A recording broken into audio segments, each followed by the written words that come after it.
E aí, tudo bom? Eu sou o Glauco Vidal. Se você está vendo esse vídeo através da minha página, você sabe que eu sou o Glauco Vidal. Se não, prazer, eu sou o Glauco. Estou aqui em um dos meus lugares prediletos, aqui na América. Eu venho muito para cá, até parece Brasil, né? A gente tem muito lugar assim no Brasil. Eu venho muito para cá, um riozinho de águas correntes, muito bom.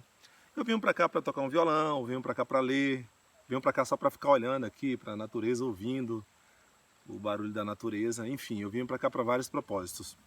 E hoje eu vim para cá porque esse é um dos vídeos mais importantes que eu vou fazer, falando algumas coisas da minha vida que até então eu só abri para pessoas que me conhecem pessoalmente. Mas eu acho que é a ocasião perfeita para eu falar sobre isso, porque recentemente eu dei uma opinião sobre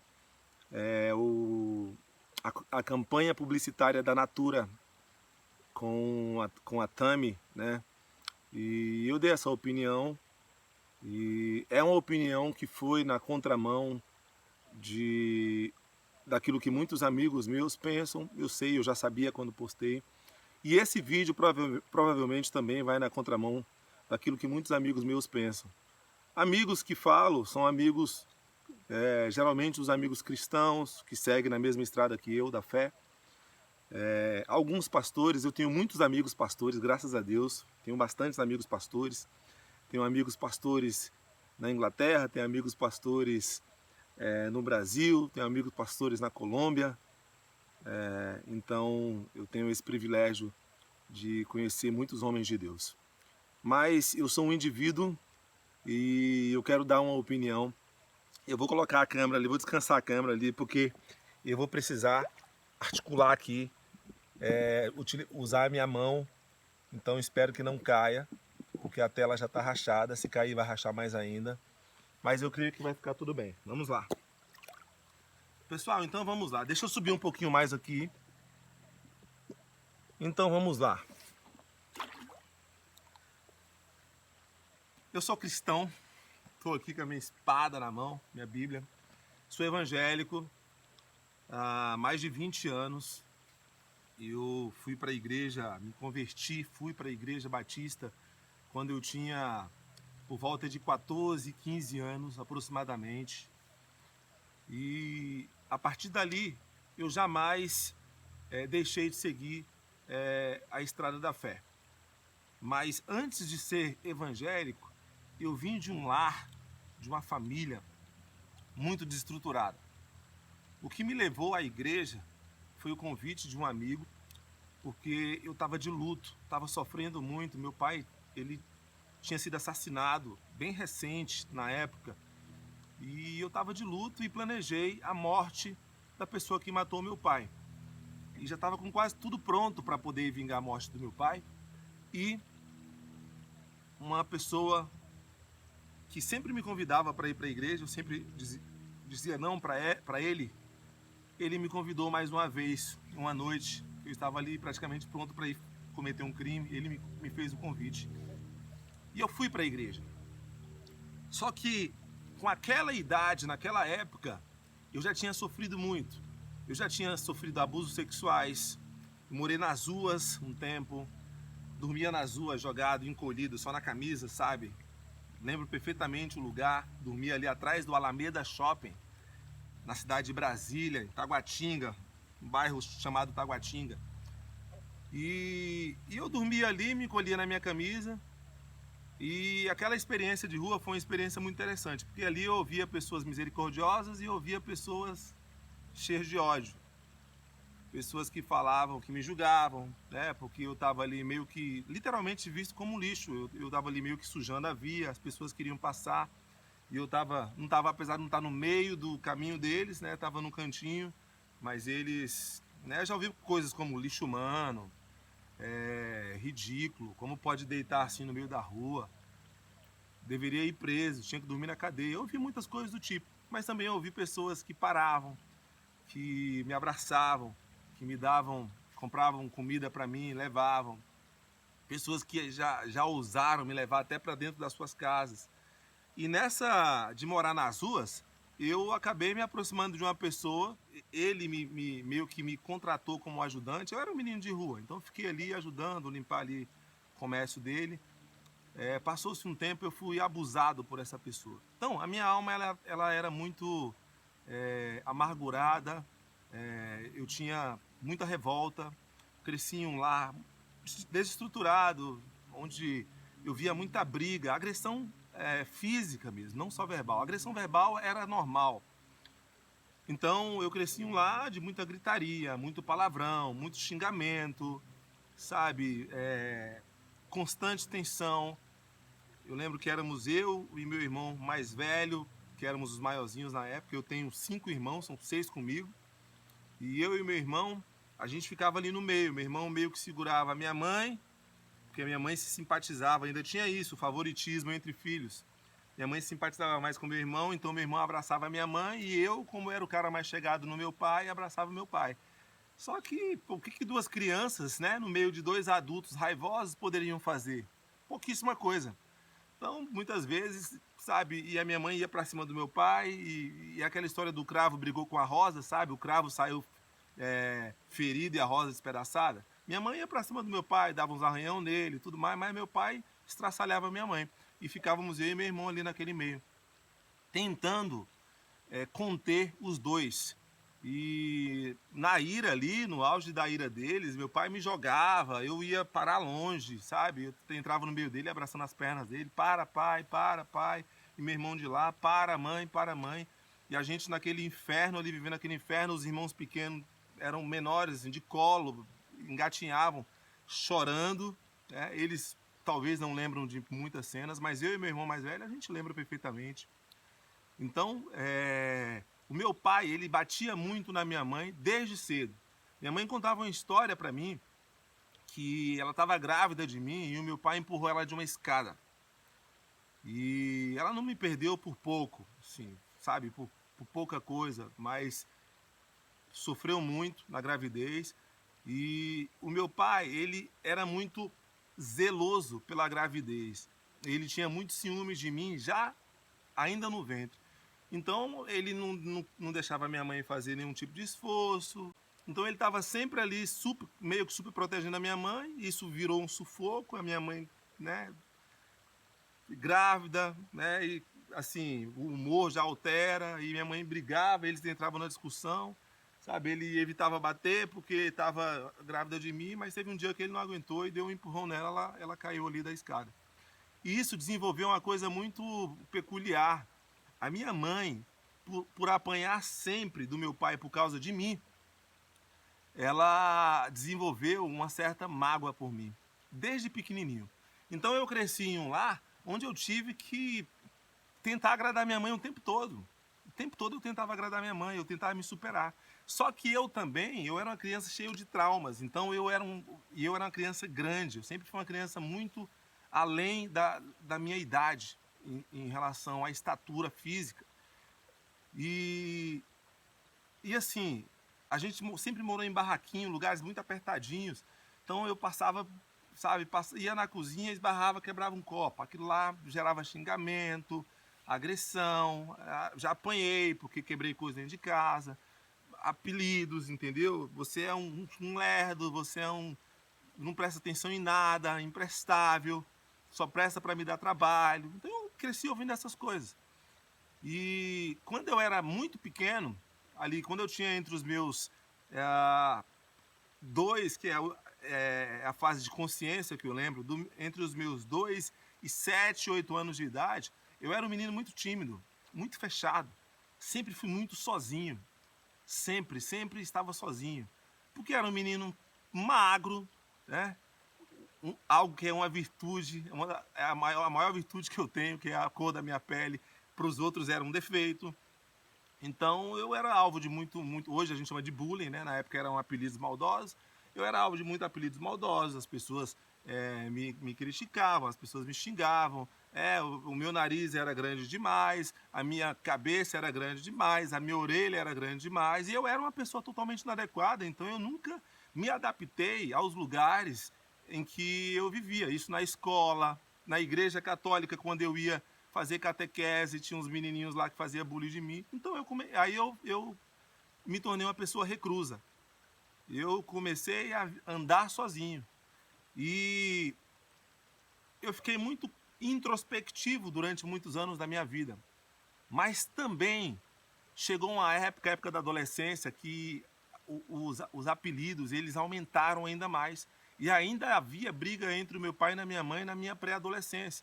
Quando eu estava ali com 10 anos de idade, eu já era praticamente já tinha a estatura de um pré-adolescente, de um adolescente de hoje. E ainda rolava briga. E aí eu já tinha um pouco mais de força física, já era grande. E aí eu já não deixava mais aquilo acontecer. Eu e meu irmão. Eu ia para cima do meu pai, entendeu? Já empurrava ele no canto, ele vinha bater na minha mãe utilizava a gente como uma arma. Vem, bate agora, seu desgraçado. Agora meus filhos cresceram, bate agora. E a gente ficava ali naquele meio. Então eu já precisei bater no meu pai, por exemplo, porque eu cresci ele espancando a minha mãe. Aí você pode até pensar, poxa, mas né, é isso mesmo, mereceu. Mas você não sabe qual é o sentimento de um filho. Você saber que a pessoa fez você, colocou você no mundo, e você está batendo nela. Não interessa o motivo, ainda que seja para defender, mas você está batendo naquela pessoa. Na pessoa que te gerou, você está batendo nela. Então aquilo causava um sentimento muito ruim em mim. E eu vivi no meio dessa confusão. E por que eu fui parar? Eu contei a história lá do começo. Por que eu fui parar nas ruas?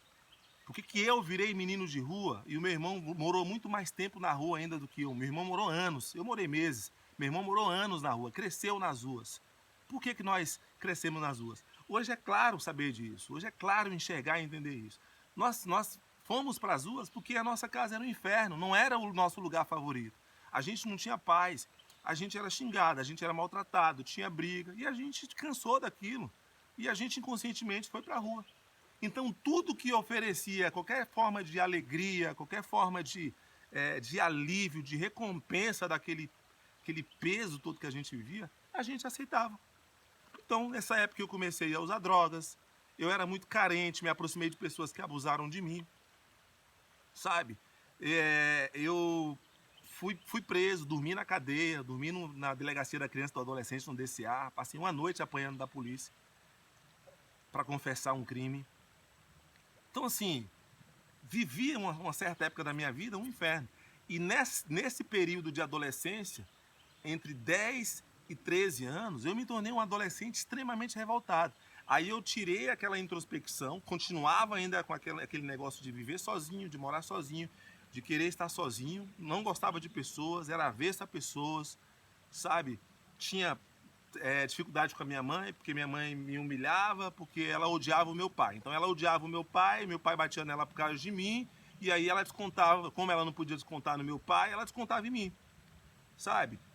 E eu cresci ali no meio disso, pessoal. Cresci no meio dessa confusão. E eu me tornei um cara revoltado, reativo. Então eu tive que me defender a vida inteira. A vida inteira eu precisei defender minha mãe, me defender meus irmãos. E aí eu cresci assim.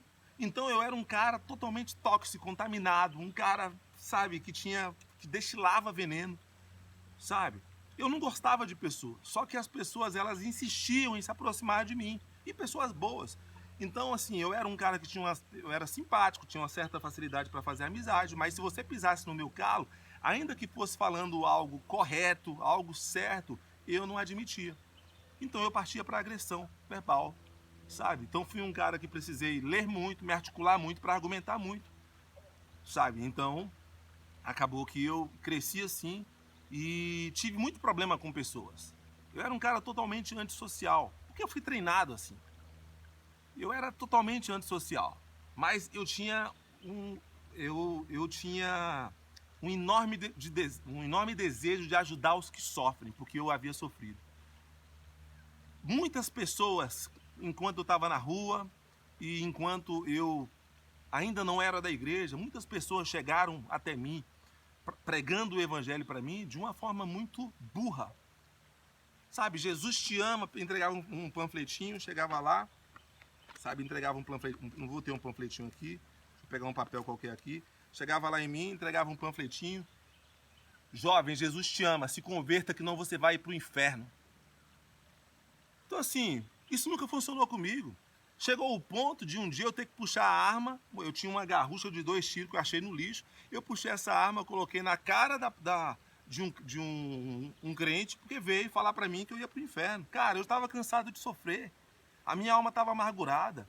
Eu cresci com um problema dentro da minha casa. As pessoas me humilhavam na rua. As pessoas eram preconceituosas. Quando eu era adolescente, eu era o gay da turma. Por quê? Porque eu não tinha namorado, eu era sozinho, então eu sofri muito preconceito. Não foi só preconceito por causa da minha cor que eu sofri. Quem me dera que tivesse sido só isso. Eu sofri preconceito por morar nas ruas. Eu sofri preconceito porque eu já tinha uma certa idade para ter namorada e eu não tinha namorada. O primeiro namoro que eu tive, eu tinha 20 anos de idade, sabe? Então, assim, eu era uma criança totalmente complexada, uma pessoa totalmente complexada. Por que eu era totalmente complexado? Porque o ambiente me treinou assim. Então, quando a pessoa vinha falar de Jesus para mim, se ela vinha falando que eu ia para o inferno, isso despertava uma ira, uma raiva dentro de mim. Eu não queria ouvir pessoas que iam me falar que eu ia para o inferno. Eu não queria ouvir esse tipo de pessoa. Para mim, esse é o evangelho mais burro que existe. É a forma mais burra de se pregar o evangelho para uma pessoa. E aí eu só entreguei a minha vida para Jesus Cristo. Agora vem a história. Por que eu achei refúgio na igreja? E eu fui para a igreja. Essa é a minha história. Muitas pessoas vão por outros motivos. Eu fui por esse. Por que eu achei refúgio na igreja? Porque o dia que eu ia, na semana que eu estava indo ali vingar a morte do meu pai, me preparando, articulando ali, arrumei uns caras ali, uns comparsas. Naquela semana, eu fui convidado para ir para a igreja por uma pessoa amorosa. Sabe? Um cara amoroso. Paulinho, o nome dele. Ele tocava violão, eu amava o som do violão. E às vezes ele morava ali parede e meia com a minha casa. Às vezes eu ficava ali no muro só ouvindo ele cantar os hinos da igreja. Só que eu não dava o braço a torcer, nunca ia para a igreja com ele. Mas ele sempre me convidava para a igreja de uma forma diferenciada. Sempre me convidava. Ele começou me convidando a ir para a igreja, primeiro me fazendo participar da vida dele. Os filhos deles eram mais ou menos do meu tamanho, que se tornaram os meus irmãos, porque eu acabei sendo adotado por essa família, depois que eu perdi o meu pai. E os filhos deles se tornaram meus irmãos, que é o João Paulo, o Jordan, e aí a Vitória, que nasceu um tempo depois. Então, antes de me levar para a igreja, essa pessoa me levou para dentro da casa dele. Então ele me deixou brincar com os filhos dele, ele ensaiava lá as músicas com o filho dele, ele começou a me ensinar os primeiros acordes do violão, sabe? Eu comia o mesmo almoço que os filhos dele comiam. Aí a casa dele estava em construção, ele me chamava para ajudar junto com os 2 filhinhos dele. A gente terminava ali, todo mundo ali, suado, fazia lá. Aí que hoje é a minha mãe de criação, minha mãe que eu adoro, ela fazia uma lasanha, colocava todo mundo na mesa. Então ele me incluiu na família dele. E aí depois, um dia que eu estava revoltado, perdi meu pai, ele foi lá e falou: meu filho, vamos para a igreja comigo. Vamos para a igreja. Então, antes de ele me ganhar para Cristo, ele me ganhou para ele ganhou o meu coração, ele se tornou meu amigo. Então, eu fui para a igreja. E quando fui para a igreja, eu tive um encontro com Deus. Fui para a igreja, naquela noite eu estava drogado, revoltado, me droguei a noite, o dia inteiro para a noite ir cometer o crime. Estava drogado, armado, os meus comparsas armados. E ele passou para ir para a igreja e ele me chamou e ele falou: vamos para a igreja hoje comigo? E eu falei: poxa, eu estou indo ali fazer um negócio muito importante, não posso. Ele: não, esse negócio você pode esperar. Vem comigo. O João e o Jordan vão cantar lá hoje. E eles acabaram cantando mesmo. Lembra até a música: Jesus, Jesus, meu pastor querido, mesmo sendo criança, quero te adorar. Essa é um pedaço da letra da música que eles cantaram. E eu fui. E eu disse não para os caras que estavam ali comigo para poder cometer aquele crime. Disse sim para o meu que se tornaria uma das peças fundamentais da minha vida. Faria por mim aquilo que o meu pai jamais havia feito. E eu fui com ele. Eu fui com ele para a igreja. E aquela noite cantaram a música, eu já conto essa história várias vezes. Quero que valorize o que você tem. Você é um ser, você é alguém tão importante para Deus. Eles cantaram essa música E essa música, eu estava sentado ali no banco, mesmo drogado, doidão, né? Essa música começou a penetrar no meu coração. É como se alguém estivesse falando no meu ouvido ali, eu pessoalmente ali, tete a tete comigo, face a face. Olha, você é um ser, você é alguém importante para Deus. Ele está em você, o Espírito Santo se move em você. Por isso, levante, cante, exalte ao Senhor. A parte mais linda que eu achava, você tem um valor. Nunca ninguém havia falado para mim, havia dito para mim que eu tinha um valor. Você tem um valor, o Espírito Santo se move em você tem um valor. E ali eu me converti. Eu me converti e foi uma conversão radical. Deixei de andar com os caras. Naquela mesma noite, um irmão meu foi preso. Eu deixei de andar com os caras tentando me puxar de volta. E eu, meu irmão, não vou, sou radical, mudei minhas vestes, mudei tudo. Comecei a ser praticamente ali piolho daquela igreja. Estava sempre na igreja. E comecei a aprender, comecei a estudar a Bíblia. A Igreja Batista, eles são muito dedicados à Bíblia, então comecei a estudar muito a Bíblia. Igreja Batista Betsaida, primeira igreja da minha vida. E ali eu comecei a ser renovado, a minha vida começou a ser transformada. Fiquei 6 ou 7 anos na Igreja Batista Betsaida. Fui totalmente curado na Igreja Batista Betsaida? Claro que não. Parei de fumar. Levei 1 ano para deixar de fumar. 1 ano para deixar de fumar. E o pastor, ele nunca me julgou porque eu ia para a igreja, saía da igreja, acendia o cigarro e ia para casa fumando. Pelo contrário, eu queria desistir. E ele falava, Glauco, você fumou durante vários anos. Você quer parar de fumar instantaneamente. Esses casos acontecem entre 1 e 1 milhão. Sabe, calma. Deus que chamou você vai libertar você. Fique em paz. Você quer parar?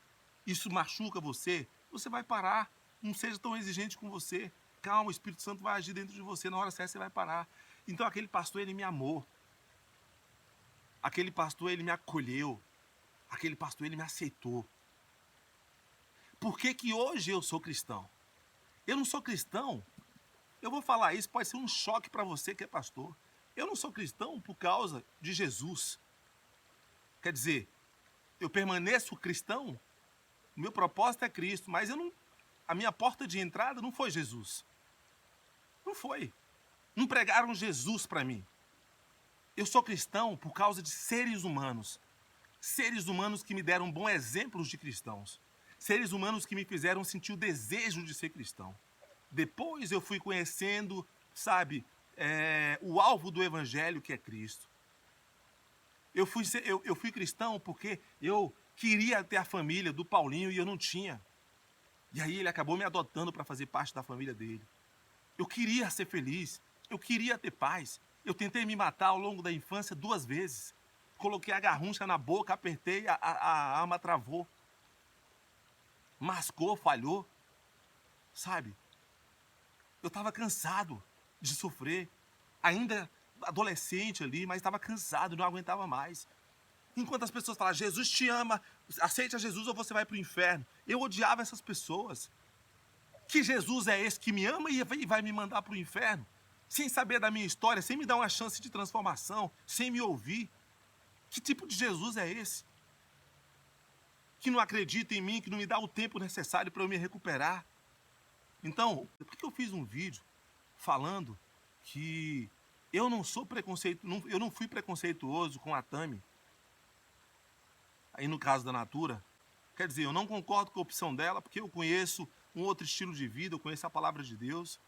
Sabe, eu sou contra a campanha que a Natura está fazendo, porque nós temos uma família estabelecida por Deus, que é pai, mãe e seus filhos. Sabe, eu sou contra todas as instituições, o próprio Facebook, CIA, Nike, sabe, Calvin Klein, todas essas marcas aí que apoiam a causa gay. Eu sou contra, mas eu não tenho problema com homossexuais. Eu não tenho problema com homossexual nenhum. Pelo contrário, eu tenho pessoas conhecidas que são homossexuais. E eu nunca quis impor Jesus para essas pessoas. Eu nunca quis impor. Eu nunca cheguei para um amigo homossexual meu e falei, Jesus chama, se converte, senão você vai para o inferno. Sabe por quê, queridos? Porque nem sempre as pessoas precisam da verdade que eu e você tem sobre o evangelho. Não, não é isso que elas precisam, não é isso que emocionalmente elas precisam no momento. Elas podem até conhecer essa verdade como uma consequência, mas o que elas precisam de verdade é de amor, é de conforto, é de ser ouvida. Elas precisam que alguém ganhe a confiança dela para elas contarem por que elas se tornaram homossexuais, por que elas fizeram essa opção. E aí, se for da vontade delas, se elas quiserem ouvir o seu conselho, a sua sugestão, sua palavra, para reverter isso, que elas se revertam. Se não, e aí? É a opção delas. Deus não nos tira a opção de ser o que a gente quiser ser. Vai ter consequência? Óbvio que vai ter consequência. A gente vive em um mundo de ação e reação. Mas eu não vou fazer pessoas sofrerem. Eu não vou ser preconceituoso com pessoas, porque eu fui alvo de preconceito. Preconceito dói. Preconceito machuca. E não foi só pela cor da minha pele, não. Me chamavam de homossexual, de gay, sem eu ser gay. Simplesmente porque eu não tinha namorada. Porque eu não era um cara mulherengo. Eu não fui um cara mulherengo. Tive 3 pessoas que eu me relacionei ao longo da minha vida inteira. Enquanto os meus amiguinhos lá já tinham ficado com 10, 15, ainda naquela fase. Eu era um cara sozinho. Eu era um cara totalmente sozinho. Eu não queria me relacionar com ninguém. Eu não tinha nada para oferecer para ninguém. Eu só tinha feridas dentro de mim. É por isso que eu não tô no Facebook fazendo postzinho de meme da Tami. Glauco, mas você concorda com essa campanha? Eu não concordo. Glauco, mas você concorda com transexual fazer uma propaganda se colocando como se fosse um homem, um pai, isso estabelecer um novo modelo de família na sociedade? Eu não concordo.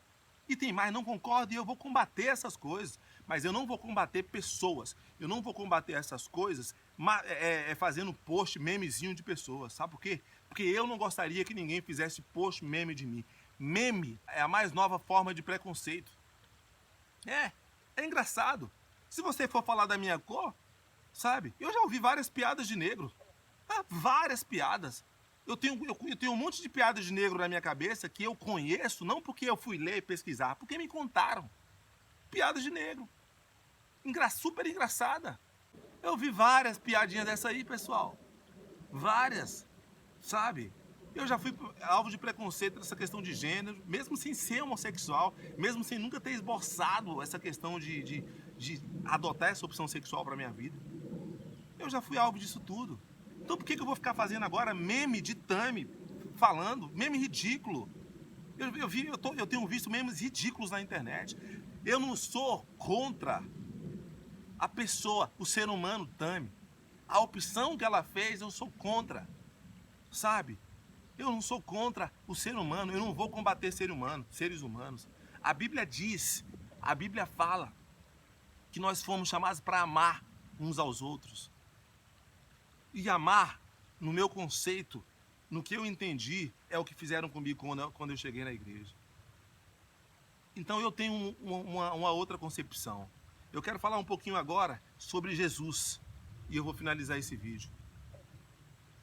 Eu não consigo ver um Jesus que muitos pregam hoje.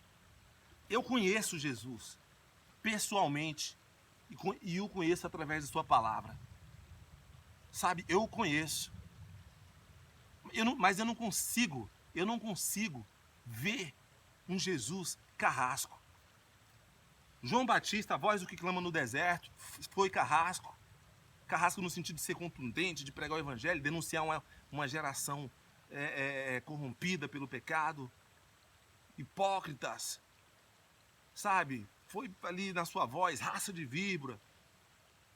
Falava isso com as pessoas daquela geração. Paulo foi um cara ali que teve as suas confusões ali com Pedro, questões religiosas, que pode comer, que não pode comer, circuncisão, circuncida, não circuncida. Sabe? Pedro foi um cara duro. Agora Jesus, eu não vejo esse Jesus. Jesus, ele estava rodeado de pessoas. Desde que ele fez o primeiro milagre, ele sempre estava rodeado de pessoas. Se você for catalogar as curas, os milagres que Jesus fez na Bíblia, sabe? Jesus, ele curou lá a mulher do fluxo de sangue.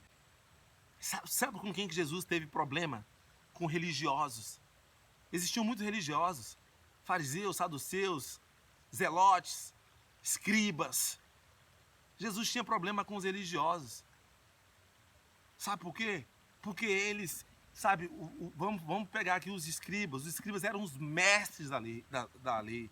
A lei é a Bíblia, era o Velho Testamento que estava vigente naquela época. Eles eram os mestres, eles conheciam de có e salteado.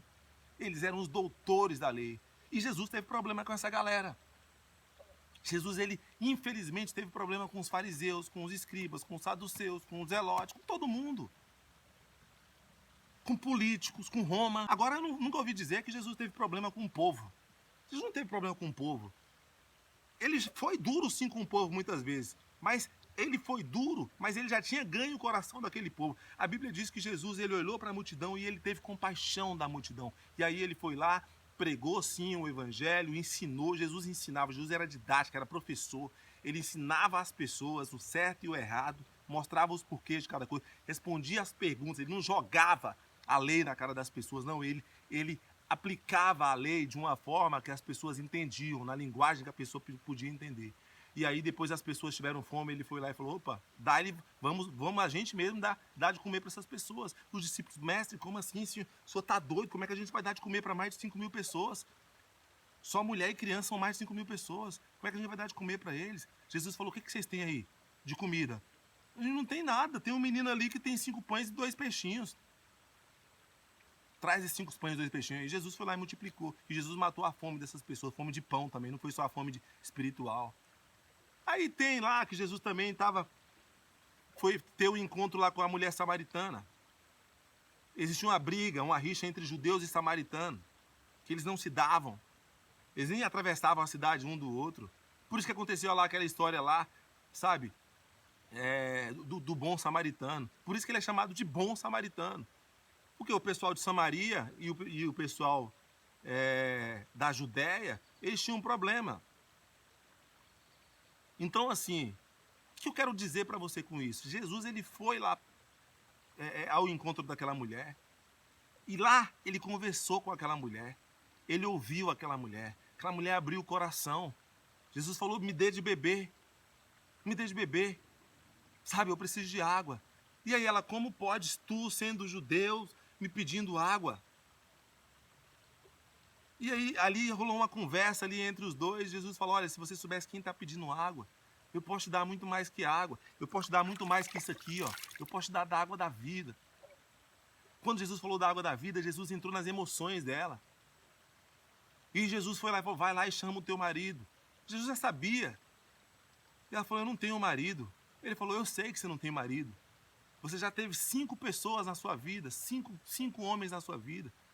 E o que você está agora, ele não é seu, ou seja, a mulher era uma amante.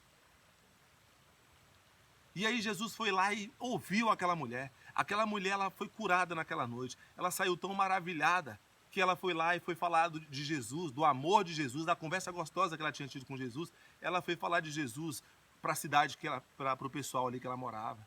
Maria Madalena, que estava ali no chão para ser apedrejada, porque os escribas, os fariseus, a lei mosaica dizia que se uma mulher fosse pega em adultério, ela tinha que ser apedrejada.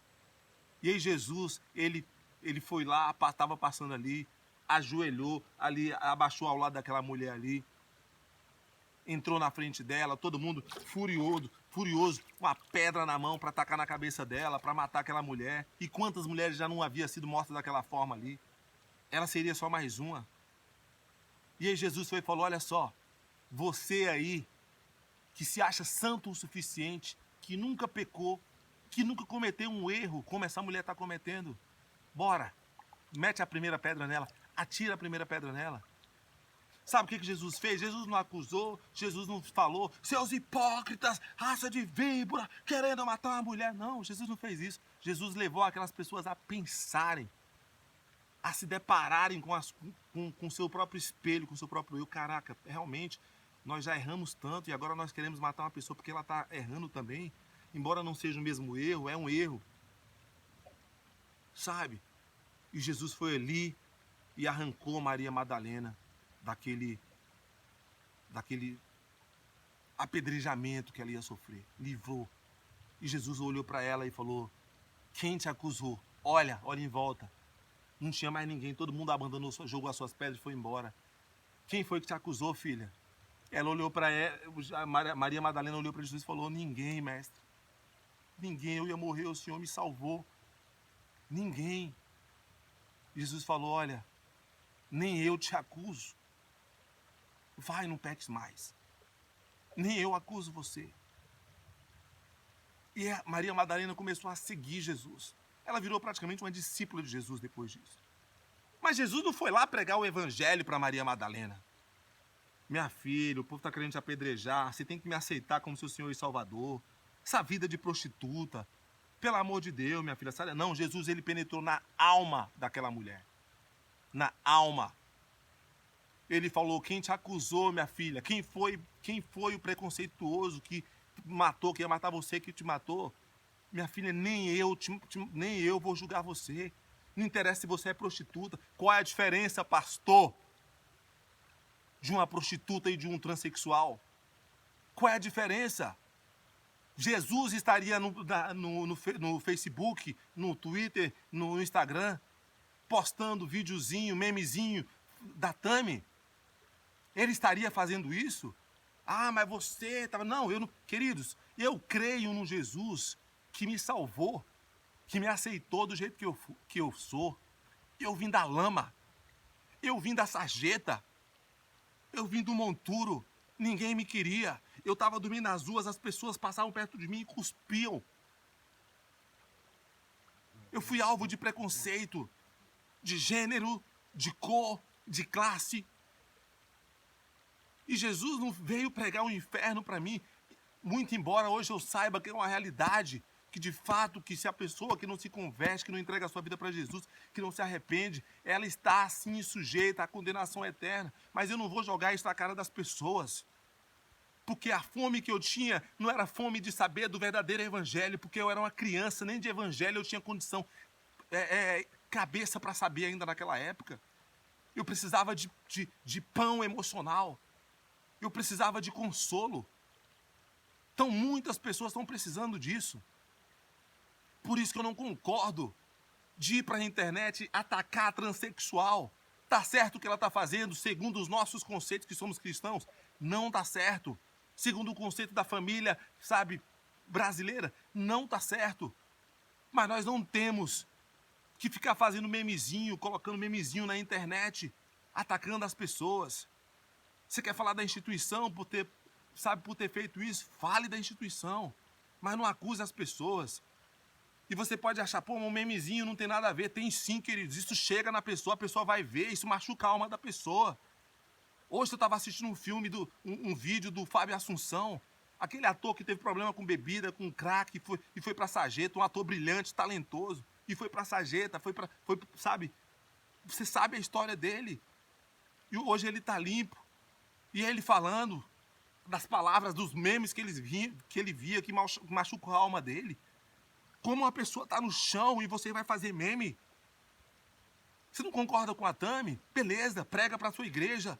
Ensina a sua igreja que é errado. Mas não vá pra internet ficar fazendo memezinho das pessoas. Eu não sei qual é a imagem que você tem de Jesus, mas o Jesus que me salvou, ele não veio falar de inferno pra mim.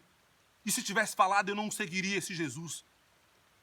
Se ele não tivesse entrado pela porta da minha alma, eu não seguiria. Eu morreria no meu sofrimento. Eu optaria pela vida do crime. Eu optaria pela vida do homossexualismo, por qualquer escolha que alguém pudesse falar que eu tinha valor.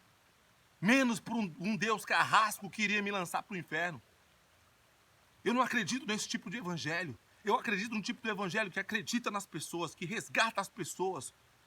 Eu acredito num tipo de evangelho que dá a mão para as pessoas, que dá tempo para as pessoas sair do pecado. Eu não acredito em conversão instantânea. Você passou a vida inteira fumando maconha, fumando crack, fazendo um monte de coisa e você vai para Jesus, plim! Num passe de mágica, você vai lá e se converte e deixa de fazer tudo que você faz. Existe esses casos, existe. Mas o ser humano, ele precisa de tempo. Ele precisa de tempo. Então essa é a minha postura. Deus me chamou e eu disse não para o chamar de Deus. Falei, Senhor, eu não quero, Senhor. Eu quero viver minha vida, Senhor. Sabe, eu quero poder morar no exterior. Eu quero poder viver um estilo de vida.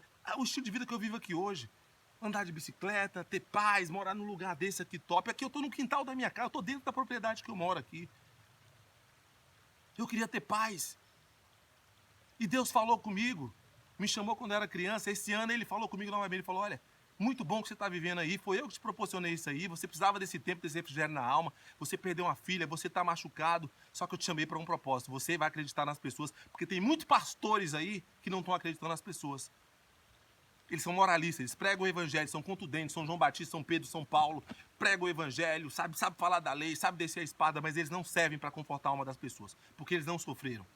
Ou então, se sofreram, foram neutralizados pelo sofrimento. Eu preciso de um cara sensível que nem você para poder falar com homossexual, para poder falar com transexual, para poder falar com o menino que mora na rua. E eu disse não, e eu disse não para Deus durante muito tempo, e por isso que hoje eu estou aqui dizendo sim. Por isso que eu falei para Deus, sim, Senhor, eu vou cumprir um propósito aqui, que é de estudar, e eu vou voltar. E Deus falou para mim, olha, eu chamei você por todo mundo. Eu chamei você para todo mundo. Para todo mundo. Nem todo mundo que você pregar o evangelho você vai ganhar. Pessoas que você vai falar de mim para eles, elas vão, infelizmente, sofrer a condenação eterna. Mas você não vai maltratar essas pessoas por isso. Você não vai obrigar. Você não vai impor o evangelho para essas pessoas. Você não vai ferir as pessoas. Você não vai usar suas palavras como dardos inflamados contra essas pessoas. Você não vai. Eu chamei você para ser diferente. E essa é a minha postura diante de tudo isso que eu estou vivendo. Concordo com a transexualidade, homossexualidade? Não. O pecado que mais machuca o coração de Deus se chama pecado sexual. Foi por causa do pecado sexual que Deus destruiu Sodoma e Gomorra. Foi por causa de perversidade sexual também que Deus mandou o dilúvio sobre a terra. Sabe? Não concordo com o pecado sexual. Não concordo com o erro. Não concordo com o homossexualismo. Mas eu não tenho dificuldade nenhuma de ter amigos homossexuais, respeitar. De sentar com ele, de comer com ele, de ir para o restaurante com ele, de levar ele para minha casa. Eu não tenho problema nenhum. Eu não tenho dificuldade nenhuma. E é uma meta minha ter amigos homossexuais. Quanto mais, melhor. Porque eu quero mostrar para essas pessoas que eu sou um cristão diferente. Eu sou um cristão diferente. Então você que ouviu o meu vídeo, que assistiu o meu vídeo, me perdoe pelo tamanho do vídeo. Eu vou colocar na íntegra, não vou cortar. Sabe? Me perdoe, mas eu quero falar com você, meu irmão. Sabe? Você que é homossexual, você que tem problema com drogas, quero falar uma coisa para você. Você tem um valor. Você tem um valor. Falaram isso para mim. E Jesus endossou. Jesus, ele afirmou, reforçou isso na minha vida, confirmou. Você tem um valor. Você tem um valor. Não importa quem você seja. Não importa quem você seja. Nós podemos até discordar de muitas coisas. Nós podemos até não ter o mesmo time de futebol. Nós podemos até não ter a mesma mentalidade, os mesmos ideais e conceitos sobre gênero. Nós podemos até não ser parecidos em muitas coisas. Mas eu jamais vou discriminar você. Jamais vou discriminar você. Porque você é um homossexual. Tudo bem, se você aí é um ladrão que fere, que machuca as pessoas, aí com certeza você precisa ser punido pela lei, porque aí você machuca as pessoas. Mas eu não vejo um homossexual machucando ninguém. Pelo contrário. Eu não vejo. Você vai nos salões de beleza, você vê hoje profissionais super dedicados que são homossexuais. Você vai em restaurantes, você vê profissionais dedicados que são homossexuais. Então a minha obrigação é amar essas pessoas. E eu as amaria sem ser por obrigação. Então é para isso que eu fui chamado. Eu fui chamado por todo mundo. Existe um chamado sobre a minha vida, por todo mundo. E eu vou cumprir esse chamado. Eu disse sim para Deus. Eu vou cumprir esse chamado. Deus abençoe você. Um beijo no seu coração. Nos vemos em uma próxima oportunidade.